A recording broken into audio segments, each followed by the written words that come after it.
തിരുവനന്തപുരത്ത് ദേശസാൽകൃത ബാങ്കിൽ പണയം വെച്ച സ്വർണം ഉടമ അറിയാതെ സ്വകാര്യ ഫിനാൻസിൽ പണയപ്പെടുത്തിയതായി പരാതി വരികയാണ്. വട്ടപ്പാറ സ്വദേശി ജോയിയാണ് ബാങ്ക് മാനേജർക്കെതിരെ മുഖ്യമന്ത്രിക്ക് പരാതി നൽകിയത്. പണയം തിരിച്ചെടുക്കാൻ ബാങ്കിലെത്തിയപ്പോൾ ഫിനാൻസ് സ്ഥാപനത്തെ സമീപിക്കാനാണ് ബാങ്ക് മാനേജർ പറഞ്ഞതെന്നും എന്നാൽ ഫിനാൻസ് സ്ഥാപനം ഈ സ്വർണം തിരികെ നൽകാൻ തയ്യാറാകുന്നില്ല എന്നുമാണ് പരാതിയിൽ പറയുന്നത്. എന്ത് വിചിത്രമാണല്ലേ നമ്മുടെ നാട്ടിൽ നടക്കുന്ന സംഭവങ്ങൾ. News Malayalam the biggest.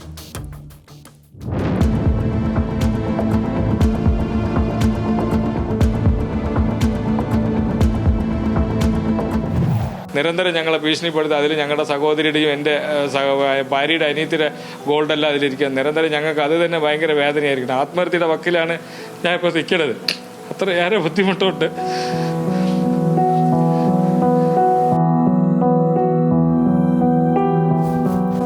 കടയും തുറക്കാൻ പറ്റണില്ല. കട തുറക്കാൻ പോയി വെച്ചാൽ കടക്കാരുടെ പ്രശ്നങ്ങൾ. കട ഒരു ദിവസം നെയ്യാറ്റിക്കരയും ബാലരാമപുരം പോയിട്ട് വരികയാണെങ്കിൽ ഭയങ്കര ബുദ്ധിമുട്ടാണ്. 1000 രൂപ ചിലവാക്കിയിട്ടാണ് പോയിട്ട് വരുന്നത്. വയ്യാത്ത കൊച്ചിന് സ്കൂളിലേക്ക് വിടാൻ പറ്റില്ല. ഇവരുടെ ഗോൾഡ് തിരിച്ചു കൊടുക്കാത്ത കൊണ്ട് അതൊരു പ്രശ്നം. 2024 ജൂണിലാണ് വട്ടപ്പാറ ശിവജിനഗർ സ്വദേശി ജോയിയും കുടുംബവും ദേശസാൽകൃത ബാങ്കിന്റെ മണ്ണന്തല ശാഖയിൽ 13 പവൻ സ്വർണം പണയപ്പെടുത്തിയത്. അന്ന് ബാങ്ക് മാനേജർ അഭിലാഷ് ജോയിക്ക് നൽകിയത് 4,44,000 രൂപ. മകന്റെ ചികിത്സയ്ക്കായാണ് കയ്യിലുണ്ടായിരുന്ന സ്വർണം അത്രയും പണയപ്പെടുത്താൻ കുടുംബം തയ്യാറായത്. എന്നിട്ടും പണം തികയാതെ വന്നതിനാലാണ് സ്വർണത്തിന്മേൽ കൂടുതൽ തുക ആവശ്യപ്പെട്ട് വീണ്ടും ബാങ്കിനെ സമീപിച്ചത്.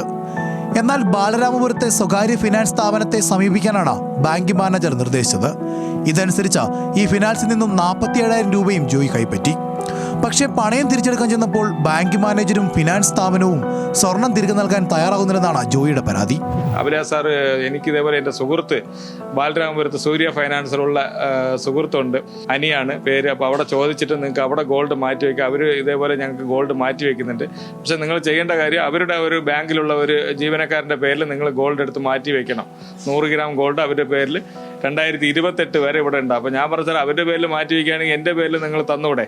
പൈസ തന്നെങ്കിൽ ഞങ്ങൾ അത് അനുസരിച്ച് ഞങ്ങൾ ചെയ്യുള്ളൂ. അല്ല, നിങ്ങൾക്ക് ലിമിറ്റ് ഉണ്ട്, അത് കൊടുക്കാൻ പറ്റുള്ളൂ എന്ന് പറഞ്ഞു. അങ്ങനെ പൈസ അവരാണ് നിങ്ങൾക്ക് തരുന്നത്, റെസിപ്റ്റൊക്കെ തരും എന്ന് പറഞ്ഞു. അങ്ങനെ അവരെ വിളിച്ചുകൊണ്ട് വരാൻ പറഞ്ഞ് ഇൻട്രൊഡ്യൂസ് ചെയ്ത് അവിടെ തന്നെ ഗോൾഡ് എടുത്ത് മാറ്റി വെക്കാൻ വേണ്ടി അഭിലാഷ് സാർ പറഞ്ഞായിരുന്നു. അവർ എൻ്റെ ഗോൾഡിൻ്റെ കാര്യം പറഞ്ഞു വെച്ചാൽ അവർ അതിന് പകരം വന്ന് ഗോൾഡ് വെയിറ്റ് തരാം, നിങ്ങൾ പലിശ വന്നിട്ട് 1 ലക്ഷം രൂപ പലിശ തരണം എന്ന് പറഞ്ഞു. 1.5 മാസത്തേക്ക് 1 ലക്ഷം രൂപ പലിശയാണ് അവർ ഞങ്ങളോട് ചോദിച്ചു. അങ്ങനെ കൊടുക്കാൻ പറ്റില്ല എന്ന് പറഞ്ഞപ്പോൾ ഞാൻ ബാലരാമപുരം സ്റ്റേഷനിൽ പരാതിപ്പെട്ടു.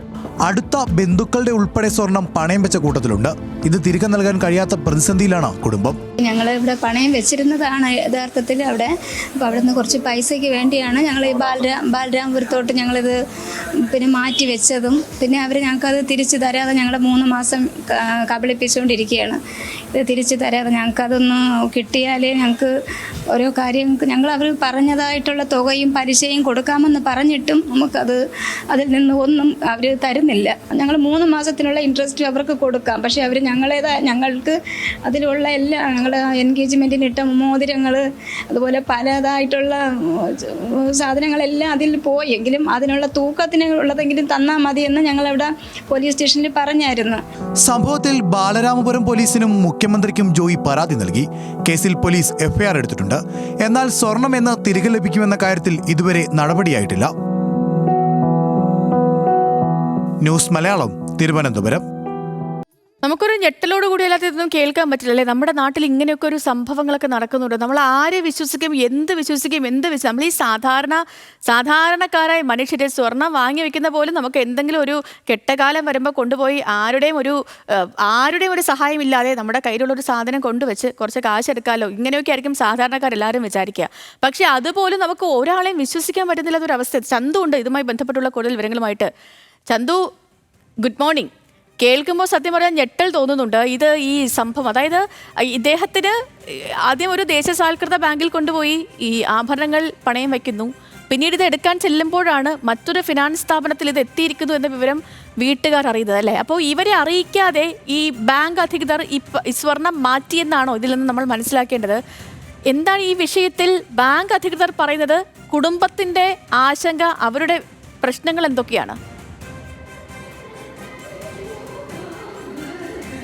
Lakshmi, good morning. സേതു സൂചിപ്പിച്ചതുപോലെ തന്നെ അത്തരത്തിൽ വിചിത്രമായ ചില വാദങ്ങളാണ് ഈ കേസുമായി ബന്ധപ്പെട്ട് വന്നിട്ടുള്ളത്. കാരണം ഈ 2024 ജൂണിലാണ് ജോയി മകൻ്റെ ചികിത്സയ്ക്ക് വേണ്ടി കയ്യിലുള്ള 13 പവൻ സ്വർണം മണ്ണന്തല ബ്രാഞ്ചിൽ ഒരു നാഷണലൈസ്ഡ് ബാങ്കിൻ്റെ ബ്രാഞ്ചിൽ കൊണ്ടുപോയി പണയപ്പെടുത്തുന്നത്. അന്ന് 4,44,000 രൂപ ജോയി കൈപ്പറ്റുകയും ചെയ്തു. പക്ഷേ ഈ തുക അവർ ഉദ്ദേശിച്ച കാര്യം നടക്കാതെ വരുന്നു, കൂടുതൽ തുക ആവശ്യമായി വരുന്നു. അപ്പോൾ സ്വാഭാവികമായി നമ്മളെല്ലാവരും ചെയ്യുന്നത് പോലെ തന്നെ ഈ പണയം വെച്ച സ്വർണത്തിന്മേൽ കൂടുതൽ തുക ബാങ്കിൽ തന്നെ ആവശ്യപ്പെട്ടു. പക്ഷേ അന്നേരം ബാങ്ക് മാനേജർ പറഞ്ഞത് അവിടെ നിന്നും കൂടുതൽ തുക നൽകാൻ കഴിയില്ല, പക്ഷേ ഈ കൂടുതൽ തുക ലഭിക്കാനുള്ള ഗോൾഡ് ബാങ്കിൽ ഇരിപ്പുണ്ട്, ആ ഗോൾഡിന്മേലാണ് കൂടുതൽ തുക ആവശ്യപ്പെട്ടത്. പക്ഷേ അതിൽ ബാങ്ക് മാനേജർ കൂടുതൽ തുക കൊടുക്കാൻ തയ്യാറായില്ല. മാത്രമല്ല ബാങ്ക് മാനേജർ തന്നെ നിർദ്ദേശിക്കുകയാണ് ഇവിടെ നിന്നും മറ്റൊരു സ്വകാര്യ സ്ഥാപനത്തിലേക്ക് പോയാൽ മതി, അവിടുന്ന് പൈസ കിട്ടുമെന്ന് ജോയിയെ വിശ്വസിപ്പിക്കുന്നു. അങ്ങനെയാണ് ജോയി ഈ ബാലരാമപുരത്തുള്ള ഒരു സ്വകാര്യ ഫിനാൻസ് സ്ഥാപനവുമായി ബന്ധപ്പെടുന്നത്. അതും ബാങ്ക് മാനേജർ നിർദ്ദേശിച്ചത് അനുസരിച്ചാണ് അങ്ങോട്ടേക്ക് പോയതെന്നാണ് ജോയി പരാതിയിൽ പറയുന്നത്. അവിടെ നിന്നും 47,000 രൂപയോളം ജോയി കൈപ്പറ്റുകയും ചെയ്യുന്നു. ഈ തുക എടുത്തതിന് ശേഷം തിരികെ ഗോൾഡ് എടുക്കുന്നതിന് വേണ്ടി ഈ നാഷണലൈസ്ഡ് ബാങ്കിലേക്ക് ചെല്ലുമ്പോൾ ബാങ്ക് പറയുന്നു സ്വകാര്യ ഫിനാൻസിലേക്ക് പോകണമെന്ന് പറയുന്നു. പക്ഷേ ജോയി ഈ പണയം വച്ചിരിക്കുന്നത് നാഷണലൈസ്ഡ് ബാങ്കിലാണ്.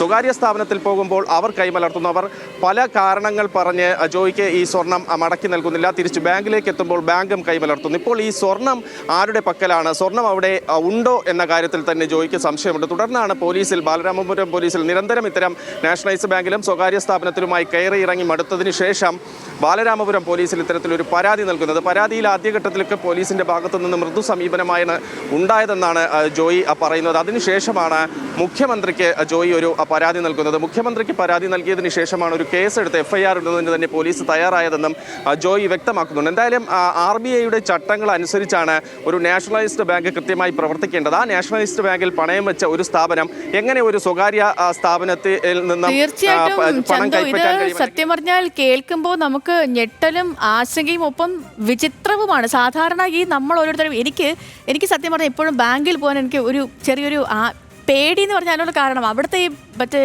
കുറേ സാധനങ്ങളൊക്കെ ഫില്ല് ചെയ്യാനൊക്കെ ഉണ്ടല്ലോ. ഇതൊക്കെ ഫില്ല് ചെയ്യാൻ ഇപ്പോഴും കറക്റ്റായിട്ട് അറിയില്ല. കുറേ കാലങ്ങളായിട്ടൊക്കെ ബാങ്കിൽ പല കാര്യങ്ങൾക്കായിട്ട് പോവുമെങ്കിലും ഈ ഒരു സാധനമാണ് എന്നെ ഭയപ്പെടുത്തുന്നത്. പക്ഷേ നമ്മൾ അവിടെ ചെന്ന് അവരിൽ നിന്നും കിട്ടുന്ന ഒരു അറിവ് അത് ഭയങ്കരമാണ്. ഇവർ എന്തെങ്കിലുമൊക്കെ പറഞ്ഞാൽ നമ്മൾ അതങ്ങ് വിശ്വസിക്കും, അതാണ് ഓക്കെ എന്ന് പറഞ്ഞു പോകും. പക്ഷെ അങ്ങനെയാണ് ഇപ്പോൾ ഇവിടെയും സംഭവിച്ചത്. ബാങ്ക് മാനേജർ പറയുന്നു അടുത്ത ഈ തൊട്ടടുത്തുള്ള ഒരു സ്വകാര്യ ഫിനാൻസിൽ കൊണ്ടുപോയി പണയപ്പെടുത്തുവാണെങ്കിൽ നിങ്ങൾക്ക് കൂടുതൽ കാശ് കിട്ടുമെന്ന് പറയുന്നു. അങ്ങനെ പോകുന്നു. ഇപ്പോൾ ഈ ആൾക്ക് ഇയാളുടെ സ്വർണം, അതും 10-13 പവൻ സ്വർണം, ഇത് എവിടെയാണെന്ന് പോലും അറിയില്ല എന്നൊരു അവസ്ഥയുണ്ടല്ലോ. ഇതിലൊക്കെ എത്രയും വേഗം ഒരു നടപടി എടുക്കട്ടെ. മുഖ്യമന്ത്രിയിലേക്കൊക്കെ പരാതി പോയിട്ടുണ്ട്. എത്രയും വേഗം പരാതി എടുക്കട്ടെ. എന്താണ് യഥാർത്ഥത്തിൽ നടന്നതെന്ന് നമുക്ക് മനസ്സിലായില്ലെങ്കിലും ഏറ്റവും കുറഞ്ഞത് ഈ സ്വർണം നഷ്ടപ്പെട്ടയാളിനെങ്കിലും മനസ്സിലാവണം അത് എന്താണ് അവിടെ സംഭവിച്ചത് എന്നുള്ളൊരു കാര്യം. അതിൽ എത്രയും വേഗം ഒരു വ്യക്തത വരുമെന്ന് തന്നെ നമുക്ക് പ്രതീക്ഷിക്കാം. നമ്മുടെ നാട്ടിൽ നടക്കുന്ന ഓരോരോ കാര്യങ്ങളാണ്.